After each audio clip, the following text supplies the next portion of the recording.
We all think we know the story of Joseph, right? The dreamer, the prisoner, the guy in the colorful coat who saved Egypt from famine. But what if I told you that's only half the story? The records paint a picture that's way more intense. Today, we're not talking about a quiet administrator. We're talking about a commander, a proactive force ready to face down chaos on two completely different battlefields. So where does the story really begin? Not with a dream about grain. It starts with a number, 40,600. That's how big Joseph's personal elite fighting force was, and this was just in his second year of rule. And get this, that number doesn't even include Pharaoh's own royal troops. This was Joseph's army. Yeah, so let's just get this straight right now. This is not the Joseph from the storybooks. Forget the passive figure. We're looking at a master strategist, a leader of men, standing at the head of a disciplined, battle-ready army. This is the origin story of a commander poised to bring order to a world on the brink of chaos. Okay, so a new kind of power, the commander's debut. In the year 2235, Joseph's first huge public move wasn't interpreting a dream for Pharaoh. It was building this army. His power wasn't just some political title. No, it was real, it was tangible. You could see it marching in perfect ranks. The only question was, where was he going to aim it? And you gotta love the detail here. This was no ragtag militia. Joseph equipped every single warrior with the best gear: shields, javelins, helmets, coats of mail, and even specially made stones for their slings. This was a standardized, disciplined fighting force, forged for a single purpose: to be a decisive tool of order. Next up, a war on the frontier with the subtitle, The Cry from Chaos. Well, you know a tool like that isn't gonna just sit on the shelf gathering dust. Far, far away from the peace of Egypt, a brutal conflict was raging. A desperate struggle for survival was unfolding, and the cries for help were about to reach Pharaoh's throne. So here's the situation on that frontier. It was a total mismatch. On one side, you have the children of Tarshish, an overwhelming force, the aggressors, just winning battle after battle. And on the other side, the sons of Ishmael. They were outnumbered, oppressed, and just enduring loss after loss until they were at their absolute breaking point. The power imbalance was crushing them. So they did the only thing they could. They sent a plea, a desperate message straight to the king of Egypt. You can just feel the desperation in the words. Please send officers and troops to help your servants, for we have been suffering for a long time. This wasn't just a request for aid. It was a call for a savior to step in and turn the tide. All right, now for the turning point. The tide of battle turns, the decisive strike. Pharaoh's response? It was immediate. And he didn't send just any general. He sent Joseph.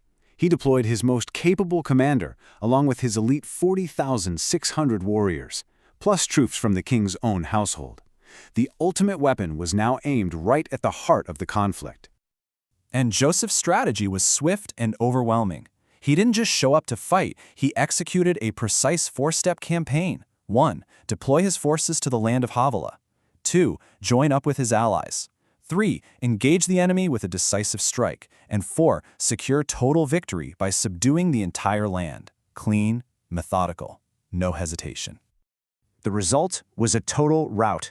The children of Tarshish, once so dominant, were not just defeated, they were broken. The entire land was subdued, and the survivors fled the region completely. You see, Joseph's intervention wasn't just another battle. It was the final conclusion to a long war. And here is the truly stunning detail. After this whole campaign, Joseph and his entire army returned to Egypt without a single casualty. 0. Not one man was missing. Let that sink in.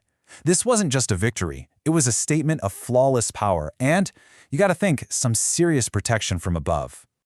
So Joseph had proven he could command an army and crush a violent external threat. That enemy was neutralized, but a far greater, more insidious enemy was already on the horizon, and this was one that couldn't be defeated with shields and javelins.